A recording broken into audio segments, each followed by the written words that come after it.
आज की कहानी है बालक, जिसे लिखा है मुंशी प्रेमचंद जी ने। बिना देर किए शुरू करते हैं आज की कहानी बालक। गंगू को लोग ब्राह्मण कहते हैं और वो अपने को ब्राह्मण समझता भी है। मेरे नौकर चाकर मुझे दूर से सलाम करते हैं। गंगू मुझे कभी सलाम नहीं करता। वो शायद मुझसे प्रणाम की उम्मीद रखता है। मेरा झूठा गिलास कभी हाथ से नहीं छूता और न मेरी कभी इतनी हिम्मत हुई है कि उसे पंखा झलने को कहूं। जब मैं पसीने से तर होता हूं और वहां कोई दूसरा आदमी नहीं होता तो गंगू खुद ब खुद पंखा उठा लेता है, लेकिन उसके हाव भाव से यह साफ पता चलता है कि वो मुझ पर कोई एहसान कर रहा है। और मैं भी न जाने क्यों फौरन ही उसके हाथ से पंखा छीन लेता हूं। वो गुस्सैल स्वभाव का इंसान है, किसी की बात नहीं सह सकता। ऐसे बहुत कम आदमी होंगे जिनसे उसकी दोस्ती हो, पर नौकरों के साथ बैठना शायद वो इज्जत कम करना समझता है। मैंने उसे किसी से मिलते जुलते नहीं देखा। आश्चर्य है कि उसे भांग बूटी से प्यार नहीं, जो इस तरह के इंसानों में एक अनोखा गुण है। मैंने उसे कभी पूजा पाठ करते या नदी में नहाते नहीं देखा। बिल्कुल अनपढ़ है, लेकिन फिर भी वो ब्राह्मण है और चाहता है कि दुनिया उसकी इज्जत करे और सेवा करे। और क्यों न चाहे, जब पुरखों की पैदा की हुई जायदाद पर आज भी लोग अधिकार जमाए हुए हैं और उसी शान से मानो खुद कमाए हुए हों, तो वो क्यों उस इज्जत और सम्मान को त्याग दे जो उसके पुरखों ने कमाई थी।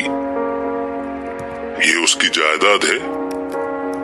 मेरा स्वभाव कुछ इस तरह का है कि मैं अपने नौकरों से बहुत कम बोलता हूँ। मैं चाहता हूँ कि जब तक मैं खुद न बुलाऊं कोई मेरे पास ना आए। मुझे अच्छा नहीं लगता कि जरा सी बात के लिए नौकरों को आवाज देता फिरूं।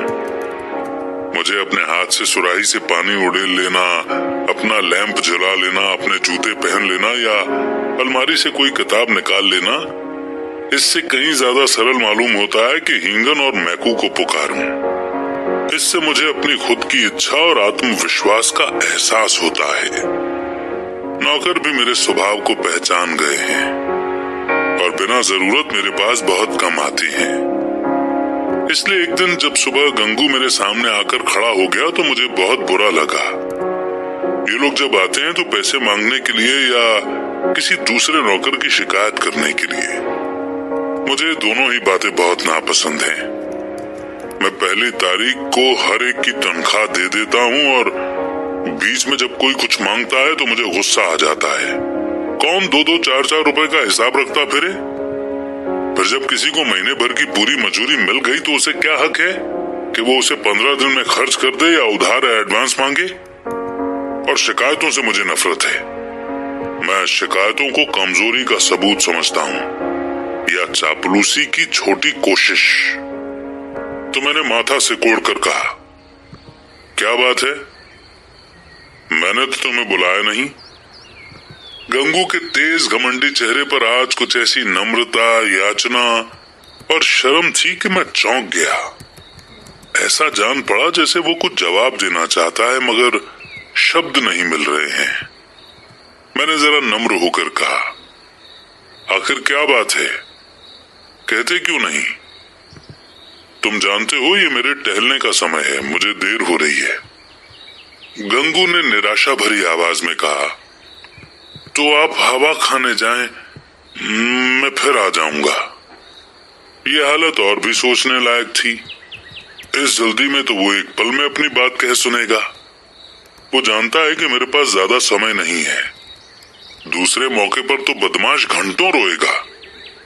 मेरे कुछ लिखने पढ़ने को तो वो शायद कुछ काम समझता हो, लेकिन सच को, जो कि मेरे लिए कड़ी साधना है, वो मेरे आराम का समय समझता है। वो उसी वक्त आकर मेरे सिर पर सवार हो जाएगा।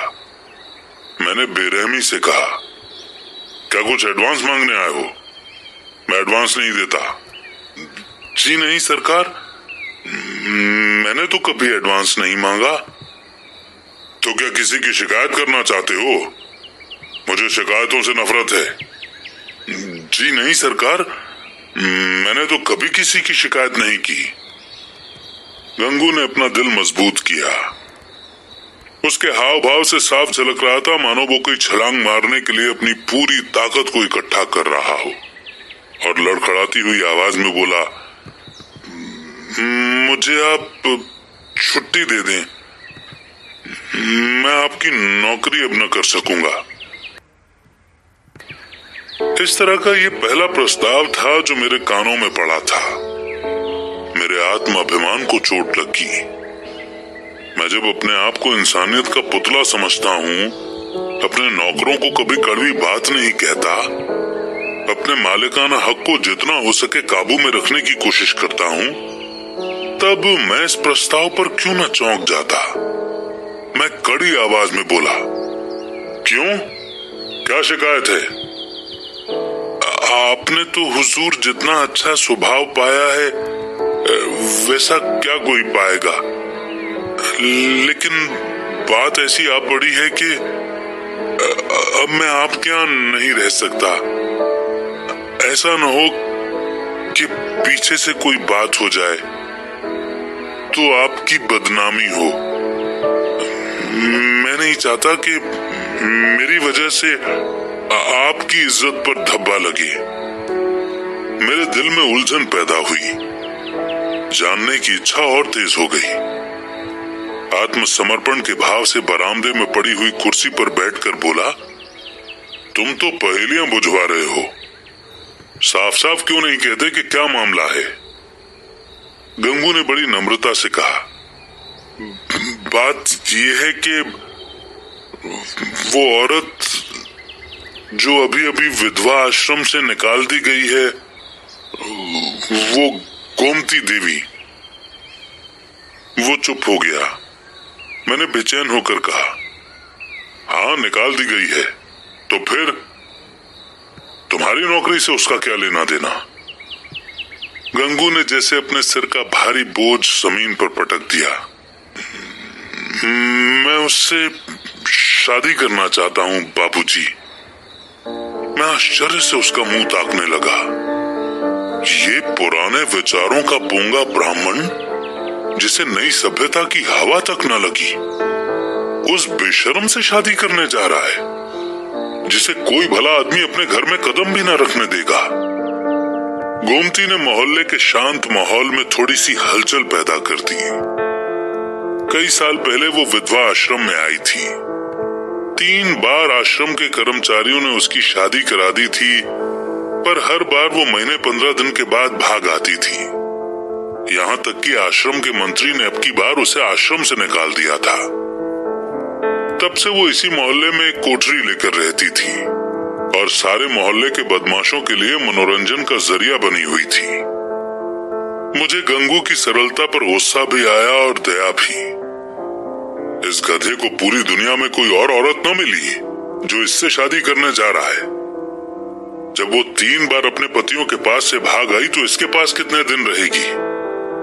कोई गांठ का पूरा आदमी होता तो एक बात भी थी, शायद साल 6 महीने टिक जाती। ये तो बिल्कुल आंख का अंधा है, 1 हफ्ते भी तो गुजारा न होगा। मैंने चेतावनी के भाव से पूछा, तुम्हें इस औरत की पूरी कहानी मालूम है? गंगू ने आंखों देखी बात की तरह कहा, सब झूठ है सरकार। लोगों ने उसे बेकार ही बदनाम कर दिया है। क्या कहते हो? वो 3 बार अपने पति के पास से भाग नहीं आई? उन लोगों ने निकाल दिया तो क्या करती? कैसे बुद्धू आदमी हो। कोई इतनी दूर से आकर शादी करके ले जाता है, हजारों रुपए खर्च करता है, इसीलिए कि औरत को निकाल दे। गंगू ने भावुकता से कहा, जहां प्यार नहीं है हुजूर, वहां कोई औरत नहीं रह सकती। औरत सिर्फ रोटी कपड़ा ही नहीं चाहती, प्यार भी तो चाहती है। वे लोग समझते होंगे कि हमने एक विधवा से शादी करके उसके ऊपर बहुत बड़ा एहसान किया है। चाहते होंगे कि तन मन से वो उनकी हो जाए, लेकिन दूसरे को अपना बनाने के लिए पहले खुद उसका बनना पड़ता है हुजूर, ये बात है। फिर उसे कोई बीमारी भी है, उसे कोई भूत लगा हुआ है, वो कभी कभी पगझक करने लगती है और बेहोश हो जाती है। और तुम ऐसी औरत से शादी करोगे? मैंने शक करते हुए सिर हिलाकर कहा। समझ लो, जीवन कड़वा हो जाएगा। गंगू ने शहीदों के से आवेश से कहा। मैं तो समझता हूँ कि मेरी जिंदगी बन जाएगी बाबूजी, आगे भगवान की मर्जी। मैंने जोर देकर पूछा, तो तुमने तय कर लिया है? हाँ हुजूर। तो मैं तुम्हारा इस्तीफा मंजूर करता हूँ। मैं बेमतलब की रूढ़ियों और बेकार के बंधनों का गुलाम नहीं हूँ, लेकिन जो आदमी एक दुष्ट से शादी करे उसे अपने यहाँ रखना सच में बड़ी मुसीबत थी। आए दिन टंटे बखेड़े होंगे, नई नई उलझने पैदा होंगी, कभी पुलिस दौड़ लेकर आएगी, कभी मुकदमे खड़े होंगे। मुमकिन है कि चोरी की वारदातें भी हों। इस दलदल से दूर रहना ही अच्छा है। गंगू भूख से तड़पते इंसान की तरह रोटी का टुकड़ा देखकर उसकी ओर लपक रहा है। रोटी झूठी है और सूखी हुई है, खाने लायक नहीं है, इसकी उसे परवाह नहीं। उसके लिए सोच समझ से काम लेना मुश्किल था। मैंने उसे अलग कर देने में ही अपनी भलाई समझी। 5 महीने गुजर गए। गंगू ने गोमती से शादी कर ली थी और उसी मोहल्ले में खपरेल का मकान लेकर रहता था। वो अब चाट का ठेला लगाकर गुजर बसर करता था। मुझे जब कभी भी बाजार में मिल जाता तो मैं उसका हालचाल पूछता। मुझे उसके जीवन से खास लगाव हो गया था। ये एक सामाजिक सवाल की परीक्षा थी, सामाजिक ही नहीं मनोवैज्ञानिक भी। मैं देखना चाहता था कि इसका नतीजा क्या होता है। मैं गंगू को हमेशा खुश देखता। कामयाबी और बेफिक्री से भरे चेहरे पर जो एक तेज और स्वभाव में जो आत्मसम्मान पैदा हो जाता है, वो मुझे यहाँ साफ दिखाई देता था। रुपए 20 आने की बिक्री रोज हो जाती थी। इसमें खर्च निकालकर 8-10 आने बच जाते थे। यही उसकी जीविका थी। लेकिन इसमें किसी देवता का सा वरदान था, क्योंकि इस वर्ग के इंसानों में जो बेशर्मी और गरीबी पाई जाती है, इसका वहां निशान तक न था। उसके चेहरे पर आत्मविकास और खुशी की झलक थी, जो मन की शांति से ही आ सकती है। एक दिन मैंने सुना कि गोमती गंगू के घर से भाग गई है। कह नहीं सकता क्यों, लेकिन मुझे इस खबर से अजीब सी खुशी हुई। मुझे गंगू के संतुष्ट और सुखी जीवन से एक तरह की जलन होती थी। मैं उसके बारे में किसी दुर्घटना, किसी बड़ी गड़बड़ या शर्मनाक घटना के इंतजार में था। इस खबर से उस जलन को शांति मिली। आखिर वही बात हुई जिसका मुझे यकीन था। आखिर बच्चों को दूर की न सोचने की सजा भोगनी पड़ी। अब देखें बच्चों कैसे मुंह दिखाते हैं।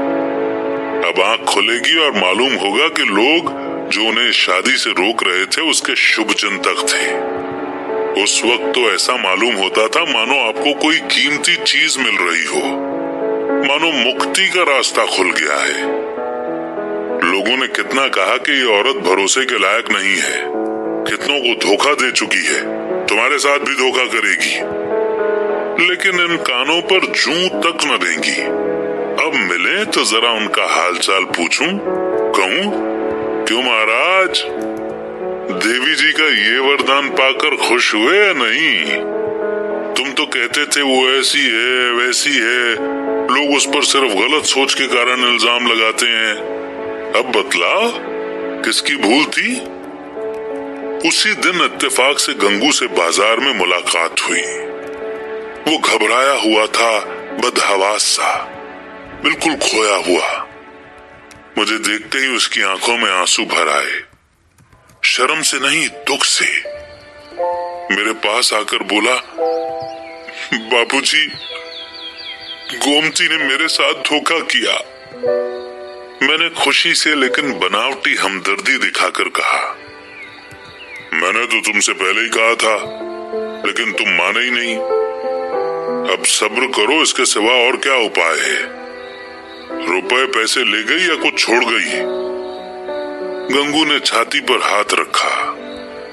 ऐसा जान पड़ा मानो मेरे सवाल ने उसके दिल को तोड़ दिया हो।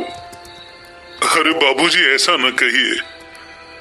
उसने थैले की चीज भी नहीं छुई। अपना जो कुछ था वो भी छोड़ गई। न जाने मुझ में क्या बुराई देखी। मैं उसके लायक न था, और क्या कहूं। वो पढ़ी लिखी थी, मैं काला अक्षर भैंस बराबर। मेरे साथ इतने दिन रही, यही बहुत था। कुछ दिन और उसके साथ रह जाता तो आदमी बन जाता। उसकी आपसे कहां तक तारीफ करूं हुजूर। औरों के लिए चाहे जो कुछ रही हो, मेरे लिए तो किसी देवता का आशीर्वाद थी। न जाने मुझसे क्या ऐसी गलती हो गई, मगर कसम ले लीजिए, जो उसके चेहरे पर मैल तक आया हो। मेरी औकात ही क्या है बाबूजी, 10-12 आने का मजूर हूँ, पर इसी में उसके हाथों इतनी बरकत थी कि कभी कमी नहीं पड़ी। मुझे इन शब्दों से बहुत निराशा हुई। मैंने समझा था कि वो उसकी बेवफाई की कहानी कहेगा और मैं उसके अंधे प्यार पर थोड़ी हमदर्दी जताऊंगा, मगर उस मूर्ख की आंखें अभी तक नहीं खुली। अब भी उसका मंत्र पढ़ रहा है। जरूर ही इसका दिमाग खराब हो गया है। मैंने मजाक शुरू किया, तो तुम्हारे घर से कुछ नहीं ले गई? कुछ भी नहीं बाबूजी, धेले की भी चीज नहीं। और तुमसे प्यार भी बहुत करती थी। अब आपसे क्या कहूं बाबूजी, वो प्यार तो मरते दम तक याद रहेगा। फिर भी तुम्हें छोड़कर चली गई, यही तो आश्चर्य है बाबूजी। त्रिया चरित्र का नाम कभी सुना है? अरे बाबूजी, ऐसा न कहिए।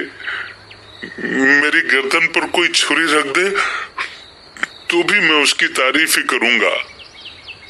तो फिर ढूंढ निकालो। हाँ मालिक, जब तक उसे ढूंढ न लाऊंगा मुझे चैन न आएगा। मुझे इतना मालूम हो जाए कि वो कहाँ है, फिर तो मैं उसे ले ही आऊंगा। और बाबूजी, मेरा दिल कहता है कि वो आएगी जरूर। देख लीजिएगा, वो मुझसे रूठ कर नहीं गई, लेकिन दिल नहीं मानता। जाता हूँ, महीने 2 महीने जंगल पहाड़ की धूल छानूंगा। जिंदा रहा तो फिर आपके दर्शन करूंगा। इसके बाद मुझे काम से नैनीताल जाना पड़ा, सैर करने के लिए नहीं। 1 महीने के बाद लौटा और अभी कपड़े भी न उतारने पाया था कि देखता हूं कि गंगू एक नवजात शिशु को गोद में लिए खड़ा है। शायद कृष्ण को पाकर नंद भी इतने खुश न हुए होंगे। मालूम होता था उसके रोम रोम से आनंद फूट रहा है। चेहरे और आंखों से आभार और श्रद्धा के राग से निकल रहे थे। कुछ वही भाव था जो किसी भूख से तड़पते भिखारी के चेहरे पर भरपेट खाना खाने के बाद नजर आता है। मैंने पूछा, कहो महाराज, गोमती देवी का कुछ पता लगा पाए? तुम तो बाहर गए थे। गोमती ने मेरे साथ धोखा किया। मैंने खुशी से लेकिन बनावटी हमदर्दी दिखाकर कहा, मैंने तो तुमसे पहले ही कहा था, लेकिन तुम माने ही नहीं। अब सब्र करो, इसके सिवा और क्या उपाय है? रुपए पैसे ले गई या कुछ छोड़ गई? गंगू ने छाती पर हाथ रखा। ऐसा जान पड़ा मानो मेरे सवाल ने उसके दिल को तोड़ दिया हो। अरे बाबूजी, ऐसा न कहिए। उसने थैले की चीज भी नहीं छुई। अपना जो कुछ था वो भी छोड़ गई। न जाने मुझ में क्या बुराई देखी। मैं उसके लायक न था, और क्या कहूं। वो पढ़ी लिखी थी, मैं काला अक्षर भैंस बराबर। मेरे साथ इतने दिन रही, यही बहुत था। कुछ दिन और उसके साथ रह जाता तो आदमी बन जाता। उसकी आपसे कहां तक तारीफ करूं हुजूर। औरों के लिए चाहे जो कुछ रही हो, मेरे लिए तो किसी देवता का आशीर्वाद थी। न जाने मुझसे क्या ऐसी गलती हो गई, मगर कसम ले लीजिए जो उसके चेहरे पर मैल तक आया हो। मेरी औकात ही क्या है बाबूजी, 10-12 आने का मजूर हूँ, पर इसी में उसके हाथों इतनी बरकत थी कि कभी कमी नहीं पड़ी। मुझे इन शब्दों से बहुत निराशा हुई। मैंने समझा था कि वो उसकी बेवफाई की कहानी कहेगा और मैं उसके अंधे प्यार पर थोड़ी हमदर्दी जताऊंगा, मगर उस मूर्ख की आंखें अभी तक नहीं खुली। अब भी उसका मंत्र पढ़ रहा है। जरूर ही इसका दिमाग खराब हो गया है। मैंने मजाक शुरू किया, तो तुम्हारे घर से कुछ नहीं ले गई? कुछ भी नहीं बाबूजी, ढीले की भी चीज नहीं। और तुमसे प्यार भी बहुत करती थी। अब आपसे क्या कहूं बाबूजी, वो प्यार तो मरते दम तक याद रहेगा। फिर भी तुम्हें छोड़कर चली गई, यही तो आश्चर्य है बाबूजी। त्रिया चरित्र का नाम कभी सुना है? अरे बाबूजी, ऐसा न कहिए। मेरी गर्दन पर कोई छुरी रख दे तो भी मैं उसकी तारीफ ही करूंगा। तो फिर ढूंढ निकालो।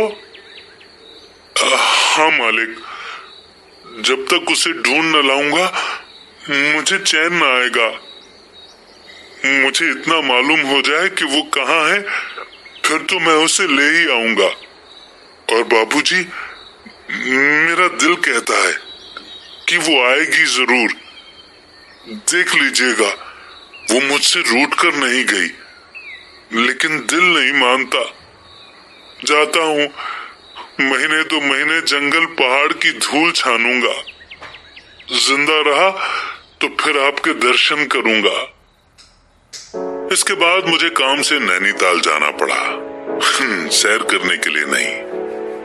1 महीने के बाद लौटा और अभी कपड़े भी न उतारने पाया था कि देखता हूं कि गंगू एक नवजात शिशु को गोद में लिए खड़ा है। शायद कृष्ण को पाकर नंद भी इतने खुश न हुए होंगे। मालूम होता था उसके रोम रोम से आनंद फूट रहा है। चेहरे और आंखों से आभार और श्रद्धा के राग से निकल रहे थे। कुछ वही भाव था जो किसी भूख से तड़पते भिखारी के चेहरे पर भरपेट खाना खाने के बाद नजर आता है। मैंने पूछा, कहो महाराज, गोमती देवी का कुछ पता लगा पाए? तुम तो बाहर गए थे। गंगू ने आपे में न समाते हुए जवाब दिया, हाँ बाबूजी, आपके आशीर्वाद से ढूंढ लाया। लखनऊ के औरतों वाले अस्पताल में मिली। यहाँ एक सहेली से कह गई थी कि अगर वो बहुत घबराएं तो बतला देना। मैं सुनते ही लखनऊ भागा और उसे घसीट लाया। साथ में ये बच्चा भी मिल गया। उसने बच्चे को उठाकर मेरी तरफ बढ़ाया, मानो कोई खिलाड़ी इनाम पाकर दिखा रहा हो। मैंने मजाक के भाव से पूछा, अच्छा, ये लड़का भी मिल गया? शायद इसलिए वो यहाँ से भागी थी।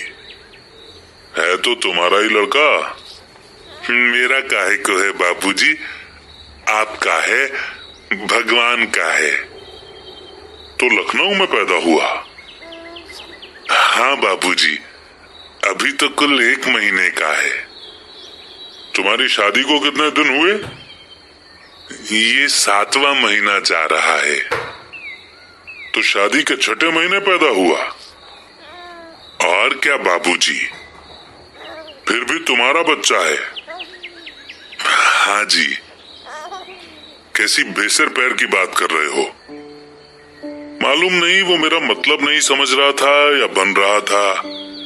उसी निष्कपट भाव से बोला, मरते मरते बची बाबूजी, नया जन्म हुआ। 3 दिन 3 रात छटपटाती रही, कुछ न पूछिए। मैंने अब जरा ताना मारकर कहा, लेकिन 6 महीने में बच्चा पैदा होते तो आज ही सुना। ये चोट निशाने पर जा बैठी। वो मुस्कुराकर बोला, अच्छा वो बात, मुझे तो उसका ध्यान भी नहीं आया। तो इसी डर से गोमती भागी थी। मैंने कहा, गोमती, अगर तुम्हारा मन मुझसे नहीं मिलता तो तुम मुझे छोड़ दो। मैं अभी चला जाऊंगा और फिर कभी तुम्हारे पास ना आऊंगा। तुम्हें जब कुछ काम पड़े तो मुझे लिखना, मैं पूरी तरह तुम्हारी मदद करूंगा। मुझे तुमसे कुछ मलाल नहीं है। मेरी आंखों में तुम अब भी उतनी ही भली हो। मैं अब भी तुम्हें उतना ही चाहता हूँ। नहीं, अब मैं तुम्हें और ज्यादा चाहता हूँ। लेकिन अगर तुम्हारा मन मुझसे फिर नहीं गया है तो मेरे साथ चलो। गंगू जीते जी तुमसे बेवफाई नहीं करेगा। मैंने तुमसे इसलिए शादी नहीं की कि तुम कोई देवी हो, बल्कि इसलिए क्योंकि मैं तुम्हें चाहता था और सोचता था कि तुम भी मुझे चाहती हो। ये बच्चा मेरा बच्चा है, मेरा अपना बच्चा। मैंने एक बोया हुआ खेत लिया तो क्या उसकी फसल को इसलिए छोड़ दूंगा कि उसे किसी दूसरे ने बोया था? ये कहकर वो जोर जोर से हंसने लगा। मैं कपड़े उतारना भूल गया। कह नहीं सकता क्यों मेरी आंख नम हो गई। न जाने वो कौन सी ताकत थी जिसने मेरे मन की नफरत को दबाकर मेरे हाथों को आगे बढ़ा दिया। मैंने उस बेकसूर बच्चे को गोद में लिया और इतने प्यार से उसे चूमा कि शायद अपने बच्चों को भी न चूमा होगा। गंगू बोला, बाबूजी, आप बड़े अच्छे हैं। मैं गोमती से बार बार आपकी तारीफ किया करता हूँ। कहता हूँ, चल एक बार उनके दर्शन करा, लेकिन मारे शर्म के आती ही नहीं। मैं और अच्छा इंसान। अपनी अच्छाई का पर्दा आज मेरी आंखों से हटा। मैंने भक्ति से डूबी आवाज में कहा, नहीं जी, मेरे जैसे बुरे इंसान के पास वो क्या आएगी। चलो मैं उनके दर्शन करने चलता हूँ। तुम मुझे अच्छा समझते हो। मैं ऊपर से अच्छा हूँ पर दिल का कमीना हूँ। असली अच्छाई तो तुम में है और ये बालक वो फूल है जिससे तुम्हारी अच्छाई की महक आ रही है। मैं बच्चे को गले से लगाए हुए गंगू के साथ चल दिया और इसी मोड़ पर ये सुंदर सी कहानी यहीं पर समाप्त होती है। ये कहानी अच्छाई, विश्वास और प्यार की सच्ची ताकत को दिखाती है। जब हमारे मन में अच्छाई होती है तो हम सभी को अच्छा समझते हैं। ये नजर सिर्फ अच्छाई से आती है, अच्छाई का ढोंग करने से नहीं। जो अंतर हमने गंगू और उसके मालिक के बीच में देखा, गंगू के विश्वास से हमें यह भी सीखने को मिला कि जब हम किसी पर विश्वास करते हैं तो पूरी दुनिया की अफवाहें और गलत बातें भी हमारे विश्वास को कम नहीं कर सकती। प्रेम में स्वीकार्यता और समर्पण दो मूल्य होते हैं। वो दोनों ही मूल्य इस कहानी से स्पष्ट नजर आते हैं। कैसी लगी आपको ये कहानी? क्या आपकी भी आंखें भीगी, आपका दिल पसीजा? अगर हाँ तो यस लिखिए और बताइए क्या अच्छी बात सीखने को आपको इस कहानी से मिली।